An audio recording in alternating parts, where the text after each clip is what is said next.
Criminal miscellaneous petition, तो यहाँ पे criminal miscellaneous petition is an application जो कि फाइल की जाती है क्रिमिनल प्रोसीडिंग में, सीकिंग एन इंटरिम और एंसिलरी रिलीफ। यहाँ पे एक इंटरिम या एंसिलरी रिलीफ सीख कर रहे हो आप, that is incidental to the main case. ठीक है, यहाँ पे इंटरिम और एंसिलरी रिलीफ आप सीख कर रहे हो जो कि इंसिडेंटल होती है मेन केस से। It is not an appeal और एन रिवीजन, अपील और रिवीजन नहीं होती है यहाँ पे अगेंस्ट द फाइनल।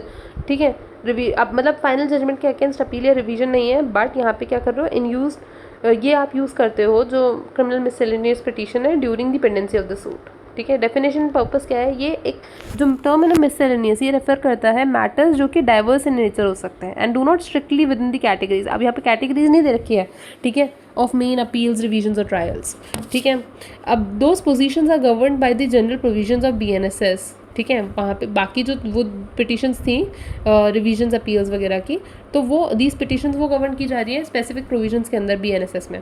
ठीक है, and the specific powers of the court जो कि उनके कोर्ट्स के पास होते हैं to pass orders and secure the end of the justice उन मैटर्स में। ठीक है, लेकिन यहाँ पे they are filed under the inherent powers of the court. ये मिससेलेनियस के लिए जो एप्लीकेशन पिटिशन की पावर होती है, इसमें इनहेरेंट पावर्स होते हैं कोर्ट के पास, akin to the old section पुराना CRPC का 482 सेक्शन था, which is now section 531 of the BNSS। ठीक है, अंडर स्पेसिफिक प्रोसीजरल सेक्शंस, कुछ प्रोसीजरल सेक्शंस के अंडर कोर्ट के पास इनहेरेंट पावर्स होती हैं। ठीक है, हम क्या पढ़ रहे हैं यहाँ पे, मिससेलेनियस क्रिमिनल मिससेलेनियस पिटीशन। ठीक है, अब common types of criminal miscellaneous petitions क्या क्या हो सकती है, जैसे एंटीसिपेटरी बेल के लिए हो सकती है under section 438 BNSS, regular bell के लिए हो सकती है 437 439 में BNSS में, फॉर क्वेश्चनिंग ऑफ FIR तो सेक्शन 531 में inherent power on grounds of settlement और लैक ऑफ ऑफेंस, तो आप क्वेश्चन कर दोगे FIR को।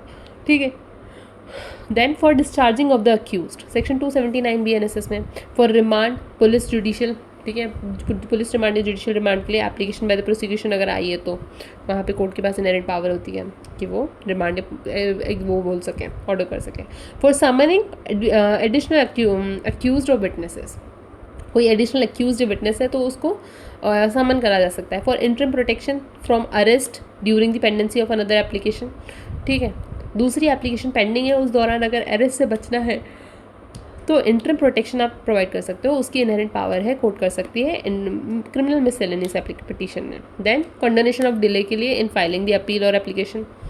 की फीचर्स क्या है, इंटरिम इन नेचर, ये टेम्पररी रिलीफ प्रोवाइड करती है during the pendency of the case, तो interim in nature. Incidental, arises from and is connected to the main case in proceeding. ठीक है, ये इंसिडेंटल होती है, मतलब अराइजिंग फ्रॉम या फिर कनेक्टेड होती है to the main case of the criminal proceeding. Summary procedure, तो यहाँ पे क्या है, जनरली डिसाइड किया जाता है बेस्ड ऑन एफिडेविट्स। ठीक है, इसका प्रोसीजर क्या है, तो समरी प्रोसीजर जनरली डिसाइड किया जाता है based on affidavits and preliminary hearings without a full fledge trial. Full fledge trial नहीं होता है यहाँ पे, प्रिलिमिनरी हियरिंग्स होती है और एफिडेविट्स के बेस पे होता है समरी प्रोसीजर। फ्लेक्सिबिलिटी क्या है, can be used for a wide variety of reliefs not explicitly covered by procedural mechanism. बहुत सारी चीज़ें होती हैं जिनके लिए मैकेनिज्म नहीं है, जो प्रोसीजरल मैकेनिज्म से कवर्ड नहीं है, तो उनको क्या बोलते हैं, उनके अंदर यूज़ की जा सकती है। ये तो फ्लेक्सिबल है। ठीक है, wide variety of reliefs not explicitly covered.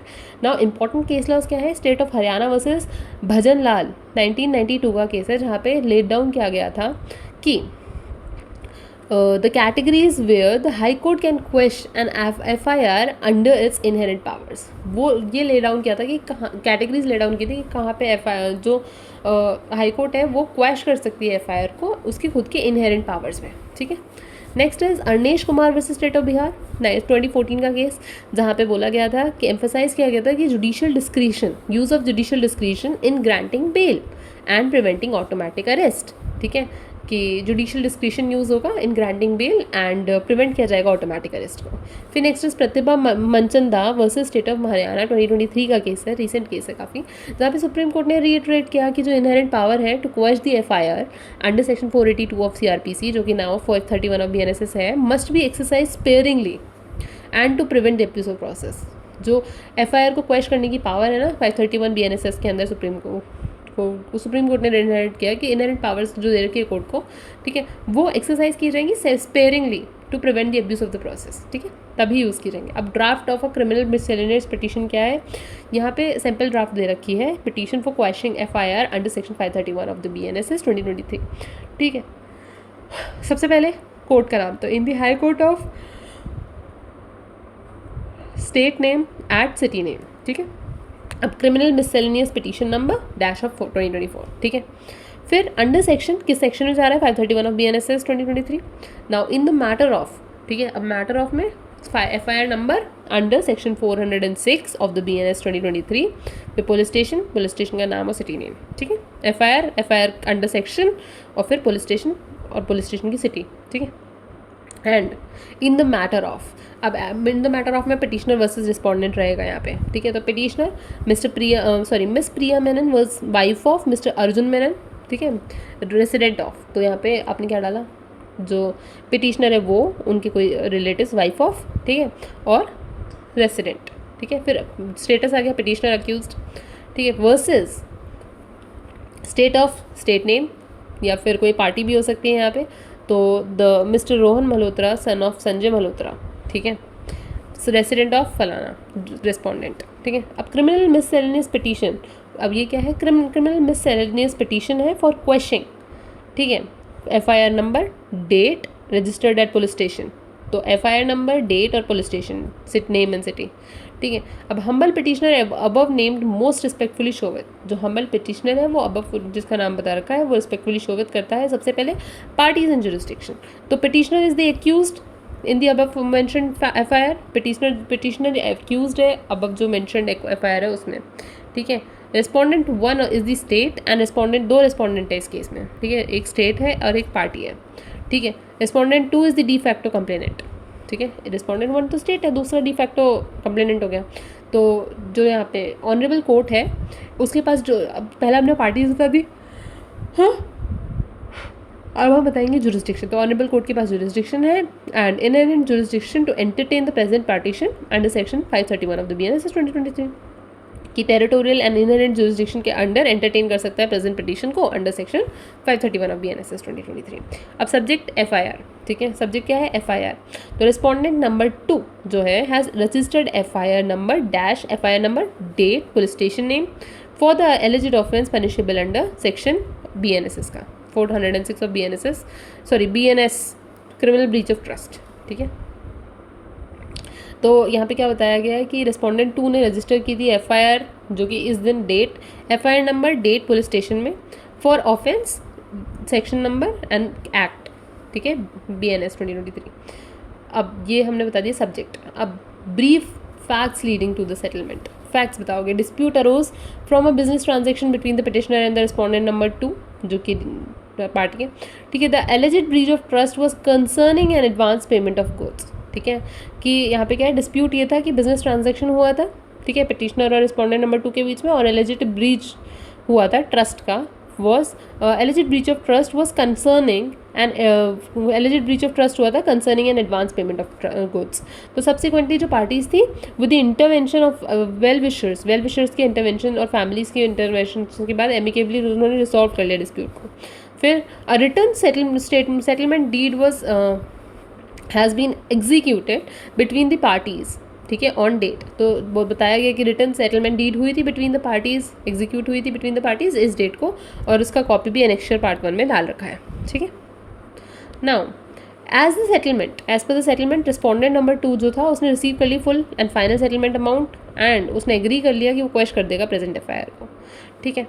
फिर नेक्स्ट इज रिस्पोंडेंट नंबर 2 ने हैज स्वर्न एन एफिडेविट, एक एफिडेविट भी स्वर्न किया था confirming the settlement and has no objection to the questioning of the FIR which is annexed as annexure part 2। तो यहाँ पे बोला गया कि उसको पेमेंट मिल चुकी है, सेटल हो चुका है, तो रिस्पोंडेंट ने भी एनेक्चर 2 में लगा रखा है, हमने उसने एफिडेविट कंफर्म कर दिया है कि वो सेटलमेंट से अब उसको कोई ऑब्जेक्शन नहीं है और अब क्वेश्चन करवाना चाहते हैं क्वेश्चनिंग ऑफ द FIR से, दो चीज़ों से, अब उसको कोई ऑब्जेक्शन नहीं है to the questioning of FIR, ठीक है, that's it. Now grounds for questioning, क्या ग्राउंड्स हो सकते हैं, तो पहला एमिकेबल सेटलमेंट, दूसरा मतलब एमिकेबल सेटलमेंट हो गया है, continuation of the criminal proceedings जो है वो abuse of the process of the court होगा। अब बेसिकली क्या है कि predominantly of the entire dispute जो था being predominantly of a civil and commercial nature, यहाँ पे एमिकेबली सेटल डाउन कर लिया गया है between the party. Amicably settle हो सकता था, प्री सिविल और कमर्शियल नेचर का था तो उसे सेटल कर लिया गया है। Continuation of the criminal proceedings would be an abuse of the power of the process of the court. ठीक है, तो एमिकेबल सेटलमेंट हो चुका है जहाँ हो सकता था।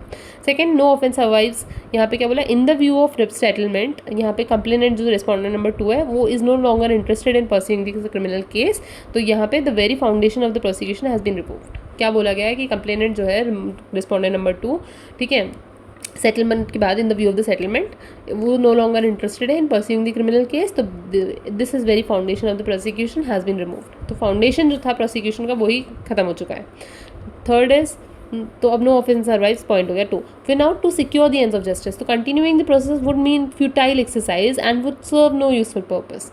लास्टली क्या बता रहे हो आप, एंड्स ऑफ जस्टिस के लिए सही है कि खत्म कर दो, क्योंकि अब कंटिन्यू अगर करते हो प्रोसिक्यूशन को तो वो फ्यूटाइल एक्सरसाइज है, ठीक है, and would not serve any purpose, ठीक है, it would only waste the precious time of the court and cause unnecessary harassment to the petitioner, ठीक है। Questioning the FIR is essential to secure the ends of justice, unnecessary harass करोगे आप petitioner को और question करना ही secure करेगा ends of the justice, ठीक है।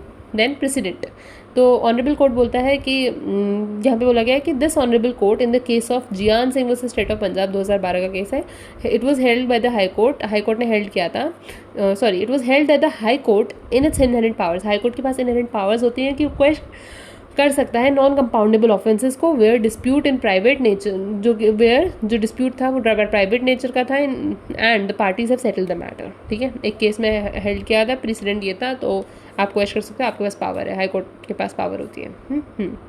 लास्टली प्रेयर बताओगे, in the view of the fact circumstances and grounds mentioned above it is respectfully prayed that this honourable court may be please to, ठीक है, A B, तो A में quash and set aside FIR number, date and registered under section number this of police station, ये ठीक है, and all सब consequent proceedings arising there from, उसको क्वेश कर दे और उसके अलावा जो भी प्रोसीडिंग्स हैं अराइजिंग देयर फ्रॉम उनको, ठीक है। B, pass any such order and further orders जो भी ऑनरेबल हाई कोर्ट को क्या लगे, ऑनरेबल कोर्ट को सॉरी डीम फिट करें and proper in the interest of justice.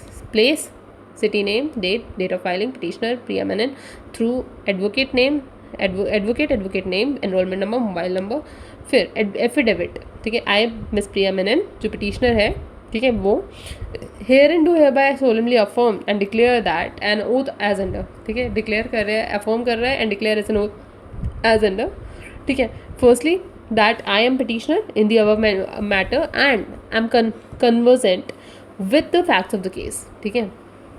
पहली चीज़, मैं पिटिशनर हूँ यहाँ पे और मैं कन्वर्जेंट हूँ with the facts of the case. Secondly, the contents of the my above criminal जो मेरे ऊपर क्रिमिनल मिससेलेनियस पिटिशन थी उसके कंटेंट्स जो है have been drafted by my advocate under my instructions and are true to my and correct to my knowledge, ठीक है। आपको क्या प्रूव करना है कि मेरी नॉलेज में ही बनाया है और ये ट्रू है, ठीक है। एंड थर्डली, जो सेटलमेंट डीड है दैट द सेटलमेंट डीड जो एनेक्शर पार्ट 1 में ऐड कर रखी है and the affidavit of respondent, ठीक है, number 2 annexure part 2 are genuine documents, कि वो जो डॉक्यूमेंट्स मैंने एनेक्स कर रखे हैं वो जेन्युइन है, सेटलमेंट डीड और affidavit of the respondent. Deponent preeminent verification verified at city name on this date that the contents of the above affidavit are true and correct, ठीक है। deponent preeminent, अब की ये हो गया